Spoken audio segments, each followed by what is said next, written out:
Assalamualaikum warahmatullahi wabarakatuh. Halo semuanya, apa kabar? Kita dari kelompok 3 akan memaparkan mengenai tingkat konsumsi dan daya beli masyarakat Indonesia selama masa pandemi COVID-19. Sebelumnya, kita perkenalan dulu yuk sama teman-teman yang ada di kelompok 3. Yang pertama ini ada Al-Ainun Mardiah dengan NIM 1902187. Kemudian ada Arbah Alifani dengan NIM 1904199. Ada Disti Nurul Zihan dengan NIM 1908184. Dan ada Ilham Syahidul Amin dengan NIM 1902324. BPS menjelaskan masyarakat jadi lebih berhati-hati dalam berbelanja. Hal tersebut tercermin dari rata-rata pengeluaran per kapita penduduk Indonesia yang menurun 4,27% dari 1,26 juta per kapita per bulan pada Maret 2020 menjadi 1,2 juta per kapita per bulan pada September 2020. Namun, pengeluaran masyarakat 20% atas justru naik saat pandemi meskipun presentasinya kecil, yaitu 0,12% menjadi 2,78 juta per kapita per bulan. Peningkatan pengeluaran di masyarakat 20% atas tersebut berasal dari kelompok pengeluaran makanan sebesar 7,38%, sedangkan kelompok bukan makanan menurun 4,45%. Berbeda, pengeluaran masyarakat kelompok lainnya justru mengalami penurunan. Rata-rata pengeluaran masyarakat 40% bawah menurun 2,05%. Penurunan ini berasal dari pengeluaran makanan hingga 8,81%, sementara pengeluaran yang bukan makanan malah meningkat 9,27%. Adapun masyarakat 40% menengah memiliki pengeluaran sebesar 1,78 juta, turun hingga 4,58% dari Maret 2020. Penurunan ini terjadi pada semua kelompok, yakni 6,97% kelompok makanan menjadi 581,3 ribu dan 1,622% bukan makanan menjadi 497,4 ribu. Di tahun 2021, survei konsumen melaporkan rata-rata pendapatan konsumen yang digunakan untuk konsumsi tercatat stabil pada September 2021. Rata-rata proporsi pendapatan konsumen yang digunakan untuk konsumsi pada September 2021 ini stabil pada angka 75%. Meski konsumsi konsumen stabil, proporsi pendapatan konsumen yang ditabung tercatat sedikit menurun menjadi 14,1% dari 14,6% pada bulan Agustus 2021. Berdasarkan kelompok pengeluaran, peningkatan rata-rata porsi konsumsi terhadap pendapatan terjadi pada mayoritas kategori pengeluaran, terutama pada responden dengan pengeluaran 1 hingga 2 juta per bulan. Sementara itu, rata-rata porsi konsumsi terhadap pendapatan untuk responden dengan pengeluaran 2-3 juta per bulan sedikit mengalami penurunan. Porsi tabungan terhadap pendapatan menurun pada mayoritas kategori pengeluaran, terutama dengan tingkat pengeluaran 4 juta hingga 1-5 juta per bulan. Pada September 2021, indeks keyakinan konsumen meningkat menjadi sebesar 95,5% dari 77,3% pada bulan sebelumnya. Tingkat konsumsi dan daya beli masyarakat Indonesia di masa pandemi COVID-19. Pandemi COVID-19 yang terjadi sejak akhir tahun 2019 tidak hanya melanda pada sektor kesehatan saja, tetapi ikut mempengaruhi sektor perekonomian suatu negara. Pandemi COVID-19 telah memberikan dampak yang besar pada ekonomi dan seluruh sektor kehidupan masyarakat. Virus yang tengah mewabah di masyarakat ini tidak hanya menyebabkan ribuan orang kehilangan nyawa, namun juga menyebabkan turunnya pertumbuhan ekonomi. Berdasarkan data dari Badan Pusat Statistik atau BPS, pandemi COVID-19 menurunkan pertumbuhan ekonomi domestik yang dapat terlihat daripada triwulan 1 pada tahun 2020 tercatat sebesar 2,97% year on year yang melambat dibandingkan dengan pertumbuhan triwulan sebelumnya sebesar 4,97% year on year. Perekonomian di suatu negara dikatakan stabil apabila terdapat keseimbangan antara permintaan dan penawaran. Tentunya hal tersebut harus didukung dengan para pelaku usaha yaitu produsen dan juga masyarakat sebagai konsumen. Menurunnya pertumbuhan ekonomi pada masa pandemi secara khusus disebabkan oleh daya beli masyarakat yang melemah karena pendapatannya menurun. Sebagai konsumen, penurunan daya beli masyarakat yang terjadi pada saat pandemi COVID-19 akan memberikan dampak yang besar bagi perekonomian di suatu daerah. Rumah tangga Indonesia terdampak dari dua sisi secara bersamaan, yaitu kontraksi pendapatan dan keterbatasan ruang konsumsi. Kontraksi pendapatan terjadi karena adanya pemutusan hubungan kerja atau PHK, pengurangan gaji, dan penurunan laba usaha. Adanya pemutusan hubungan kerja maupun pengurangan gaji tentunya membuat masyarakat lebih berhati-hati dalam mengelola pendapatannya. Sementara keterbatasan ruang konsumsi diantaranya karena adanya pembatasan mobilitas masyarakat. Hal ini juga sangat mempengaruhi kondisi konsumsi di Indonesia, karena banyak masyarakat yang menahan laju pengeluaran rumah tangganya akibat pendapatan keluarga yang menurun, atau bahkan karena kehilangan pekerjaan karena efek pandemi COVID-19. Konsumen Indonesia memiliki kontribusi besar terhadap produk domestik bruto atau PDB secara khusus dalam pembelanjaan barang maupun jasa konsumsi rumah tangga. Sedangkan bagi pelaku usaha, sistem belanja online berpeluang memperoleh keuntungan yang lebih besar karena produk yang dijual dapat menjangkau wilayah yang lebih luas hingga ke daerah yang sebelumnya belum tersentuh bagian pemasaran.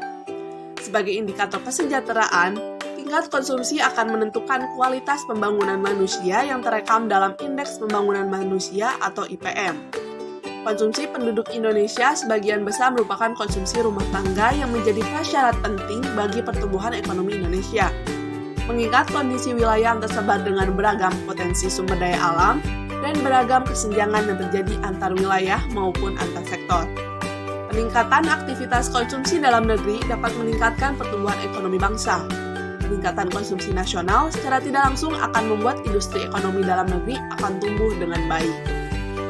Menurut Bima Yudhistira Adinegara selaku Ekonom Center of Economic and Law Studies, jika tingkat pengangguran meningkat, maka jumlah orang miskin juga bertambah. Merujuk pada data BPS, jumlah penduduk miskin di Indonesia tembus hingga 27,55 juta pada September 2020. Kalau orang miskin bertambah, jangan harap konsumsi rumah tangga bertahan di angka 5% seperti kuartal 2 pada tahun 2021 lalu. Daya beli masyarakat hampir dapat dipastikan merosot, sementara konsumsi masyarakat adalah tulang punggung ekonomi Indonesia. Jika konsumsi turun secara drastis, otomatis pertumbuhan ekonomi juga melemah.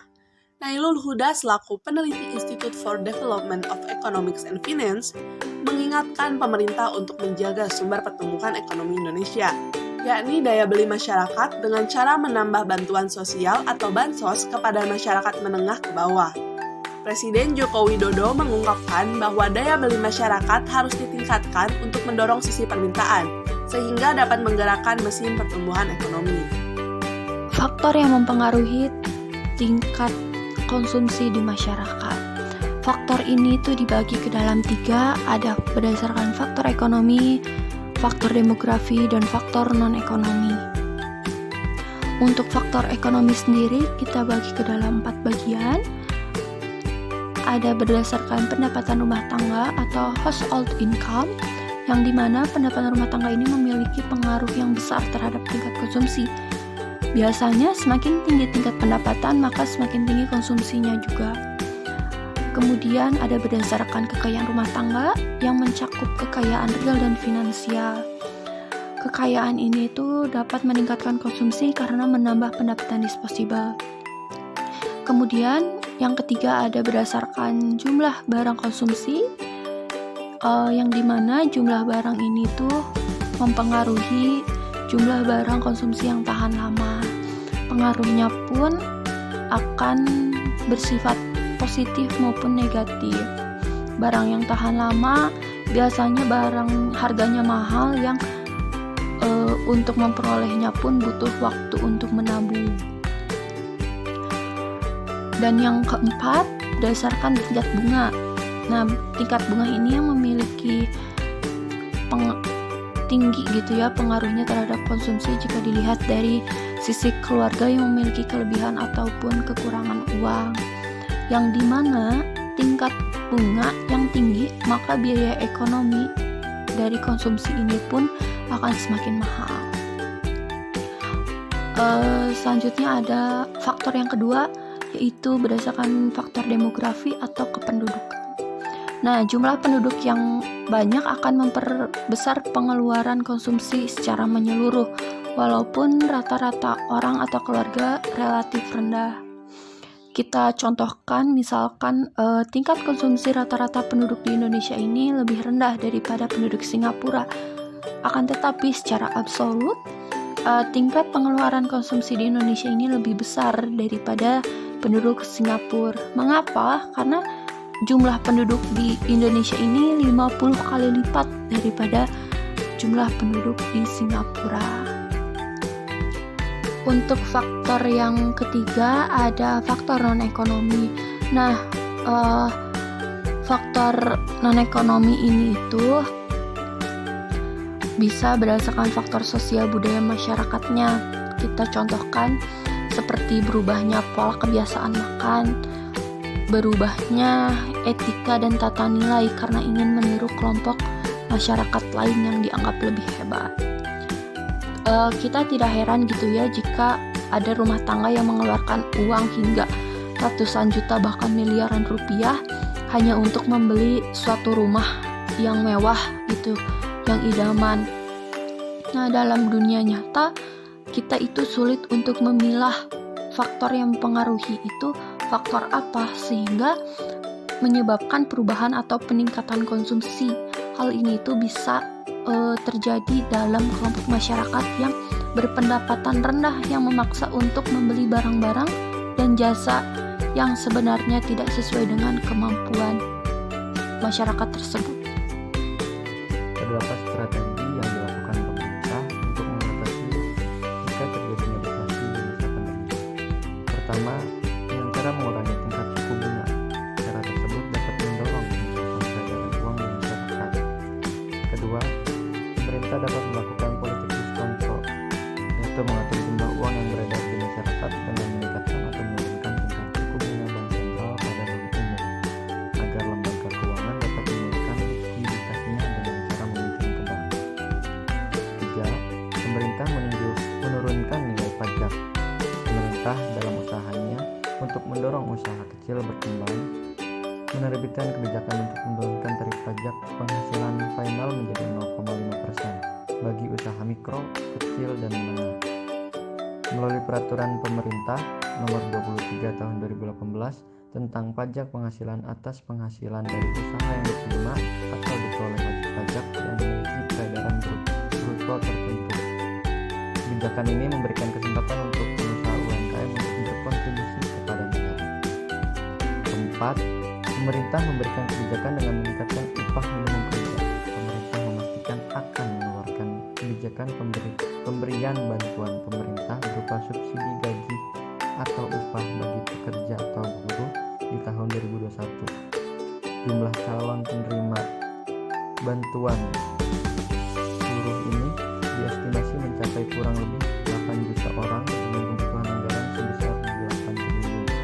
Dengan adanya bantuan ini, Menteri Ketenagakerjaan Ida Fauziah berharap beban perusahaan dapat berkurang sehingga pengusaha dan pekerja ataupun buruh dapat terus melakukan dialog sosial tripartit guna mencari solusi bersama di tengah pandemi.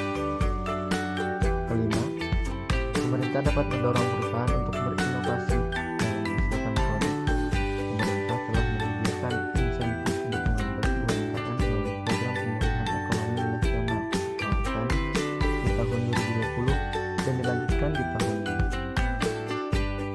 Realisasikan untuk pendukung UMKM sebesar 112,84 triliun telah dinikmati oleh lebih dari 30 juta UMKM pada tahun 2020. Baik teman-teman semua, mungkin cukup sekian yang hanya dapat kami sampaikan.